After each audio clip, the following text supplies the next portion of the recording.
রাসূলুল্লাহ সাল্লাল্লাহু আলাইহি ওয়াসাল্লাম জন্মের সময় ফেরেশতাদের সাথে শয়তানের তুমুল ঝগড়া। যেদিন ভোরবেলায় মহানবী সাল্লাল্লাহু আলাইহি ওয়াসাল্লাম জন্ম নেন, সেই দিন বিশ্বের সবগুলো মূর্তি মাটির দিকে নত হয়ে পড়ে।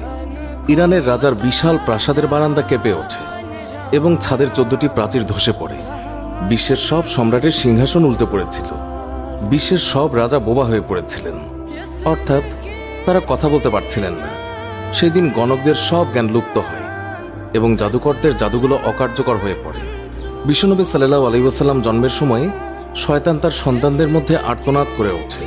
ফলে সবগুলো শয়তান তার কাছে এসে বলে, কেন এত পেরেশান বা উদ্বিগ্ন হয়েছে? সে বলল, কাল রাতে কি হয়েছিল?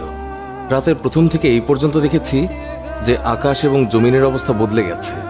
ভূপৃষ্ঠে ঘটে গেছে এক বিরাট ঘটনা। ঈসা আলাইহিসসালাম ঊর্ধ্ব আকাশে চলে যাওয়ার পর আর কখনো এত বড় ঘটনা ঘটেনি। সবাই গিয়ে খোঁজ খবর নাও যে কি ঘটেছে। শয়তানরা চারিদিকে ছড়িয়ে পড়ে এবং ফিরে এসে বলে, কই, কিছুই তো দেখলাম না। বড় শয়তান বা শয়তানের নেতা তখন বলল, এই বিষয়ে খোঁজ খবর নেওয়া আমাদের কাজ। আর তারপর সে পবিত্র মক্কার কাবাঘর সংলগ্ন অঞ্চলে আসলো। সে দেখল যে ফেরেশতারা কাবাঘরের চারিদিকে ঘিরে রেখেছেন। শয়তান সেখানে ঢুকতে চাইলে ফেরেশতারা হুঙ্কার দিলেন। ফলে সে ফিরে আসে এবং চড়ুই পাখির মতো ছোট হয়ে হেরা পর্বতের দিক থেকে সেখানে প্রবেশ করে। জিবরাইল আলাইহিসসালাম বললেন, ওরে অভিশপ্ত, ফিরে যা। সে বলল, হে জিবরাইল, আমার একটা প্রশ্ন আছে, বলতো আজ রাতে কি ঘটেছে? জিবরাইল আলাইহিসসালাম বললেন, সর্বশ্রেষ্ঠ নবী মুহাম্মদুর রাসূলুল্লাহ সাল্লাল্লাহু আলাইহি ওয়াসাল্লাম আজ রাতে জন্ম নিয়েছেন। শয়তান প্রশ্ন করল, তার মধ্যে কি আমার কোনো কর্তৃত্বের অংশ আছে? সে তথা ইবলিস বা শয়তান আবার প্রশ্ন করল, তার উম্মতের মধ্যে কি আমার কোনো অংশ আছে? জিবরাইল আলাইহিসসালাম বললেন, হ্যাঁ। ইবলিস বলল, আমি সন্তুষ্ট হলাম। হযরত হালিমা বর্ণনা করেন, শিশু মুহাম্মদ রাসূলুল্লাহ সাল্লাল্লাহু আলাইহি ওয়াসাল্লামকে আমার গৃহে আনার সাথে সাথেই রহমত বরকত প্রকাশ হতে লাগলো। এত পরিমাণ দুধ নির্গত হলো যে রাসূলুল্লাহ সাল্লাল্লাহু আলাইহি ওয়াসাল্লাম এবং তার দুধ ভাই একান্ত তৃপ্তির সাথে দুধ পান করে ঘুমিয়ে পড়তেন। আর উটনির দিকে চেয়ে দেখতে পাই সেগুলোর স্তন দুধে পরিপূর্ণ হয়ে গেছে। বিবি হালিমা বলেন, আমার স্বামী উটনির দুধ দহন করলেন এবং আমরা তৃপ্তির সাথে তা পান করে সারা রাত আরামে কাটালাম।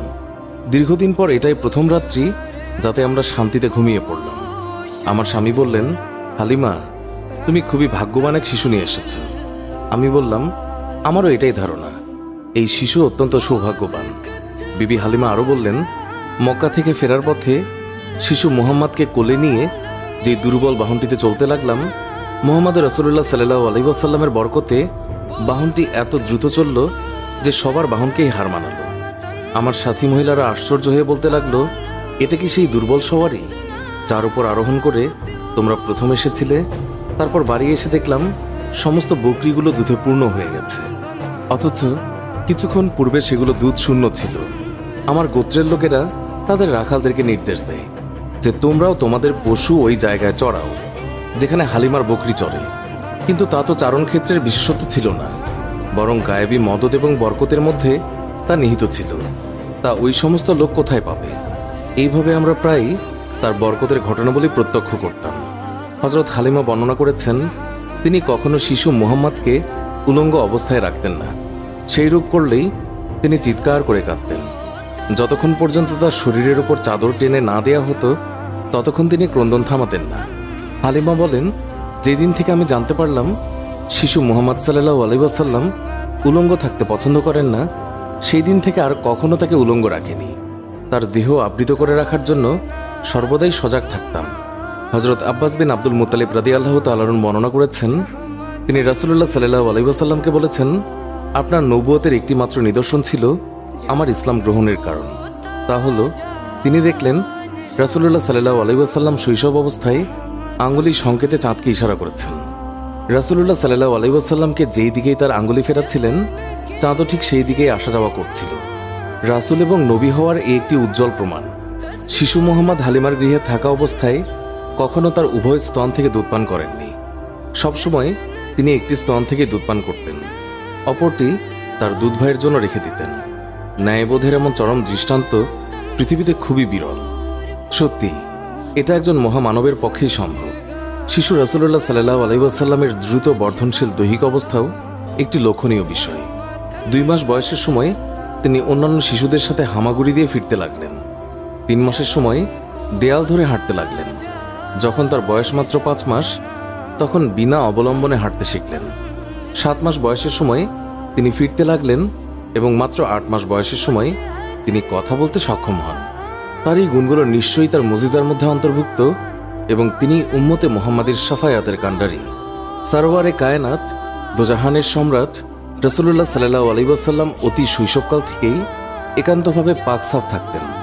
সাধারণত শিশুরা নিজের প্রস্রাব পায়খানা নিজের অঙ্গে প্রত্যঙ্গে বা জামা কাপড়ে মাখে, এমনকি তা মুখে দিয়ে থাকে। রাসূলুল্লাহ সাল্লাল্লাহু আলাইহি ওয়াসাল্লামের দুধমাতা হালিমা রাদিয়াল্লাহু তাআলা আনহু তিনি বর্ণনা করেন, শিশু মুহাম্মদ কখনোই বিছানায় প্রস্রাব পায়খানা করেননি, নিজের অঙ্গ প্রত্যঙ্গ এবং কাপড় অপবিত্র করেননি। তাকে বিছানা থেকে উঠিয়ে 2 পায়ের ওপর দাঁড় করানো ব্যতীত কখনো পায়খানা প্রস্রাব করতেন না। সাথে সাথে তাকে পরিষ্কার করে দিতাম। তিনি যে আল্লাহ তাআলার সৃষ্ট মানুষ, তাতে আমার কোনোই সন্দেহ ছিল না। সুতরাং সর্বাবস্থায় পাকসাফ থাকা তার পক্ষে অস্বাভাবিক কিছু নয়। মহানবী সাল্লাল্লাহু আলাইহি ওয়াসাল্লামের দেহ নূরের তৈরি বলে তার শরীরের কোনো ছায়া ছিল না। মানুষের ছায়া কত ময়লা আবর্জনার উপর পতিত হয়, কত পশু পাখি অথবা মানুষের পায়ের তলায় ছায়া পতিত হওয়ার সম্ভাবনা থাকে, কিন্তু মহানবী সাল্লাল্লাহু আলাইহি ওয়াসাল্লামের পবিত্র দেহের ছায়া এইভাবে অপদস্থ হওয়া আল্লাহ তাআলার অভিপ্রেত নয়। এই জন্য আল্লাহ তাআলা তার দেহ ছায়াহীন করে তৈরি করেছেন।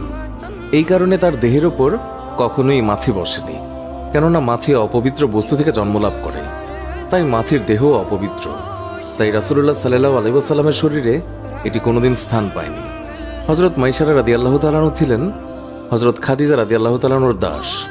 তাকে খাদিজা রাদিয়াল্লাহু তাআলা আনহা রাসূলুল্লাহ সাল্লাল্লাহু আলাইহি ওয়াসাল্লামের খেদমতে পেশ করেন। তিনি বিভিন্ন সময় বিভিন্ন অলৌকিক ঘটনা প্রত্যক্ষ করে বিস্ময়ে অভিভূত হয়েছেন। তিনি দেখেছেন রাসূলুল্লাহ সাল্লাল্লাহু আলাইহি ওয়াসাল্লাম যখন পথ দিয়ে চলতেন, তখন একখণ্ড মেঘ তার মাথার উপরে ছায়া বিস্তার করে তার সঙ্গে ভেসে বেড়াত। মানুষের আকৃতির এই যে অস্বাভাবিক কার্যকলাপ, এটা নিঃসন্দেহে রাসূলুল্লাহ সাল্লাল্লাহু আলাইহি ওয়াসাল্লামের একটি অনেক বড় মুজিজা, যা নবীর শৈশবকাল থেকে লক্ষ্য করা যায়। পূর্বে বর্ণিত প্রত্যেকটি বিষয়ই রাসূলুল্লাহ সাল্লাল্লাহু আলাইহি ওয়াসাল্লামের শৈশবকালীন মুজিজা, তবে এগুলো স্থায়ী নয়। বিশ্বনবীর জীবনের শ্রেষ্ঠ মুজিজা হচ্ছে পবিত্র আল কোরআন, যা কিয়ামত পর্যন্ত স্থায়ী থাকবে। তাছাড়া আমরা তার জীবনে আলোচনা করলে দেখতে পাই, মহানবী সাল্লাল্লাহু আলাইহি ওয়াসাল্লামের পুরো সংগ্রামী জীবনটাই এক অলৌকিকতায় পরিপূর্ণ, যা তার নবুয়তের জন্য যথেষ্ট প্রমাণ বহন করে। সুপ্রিয় দর্শক, এই ছিল আমাদের আজকের ভিডিওটি ভালো লেগে থাকলে অবশ্যই একটি লাইক দিন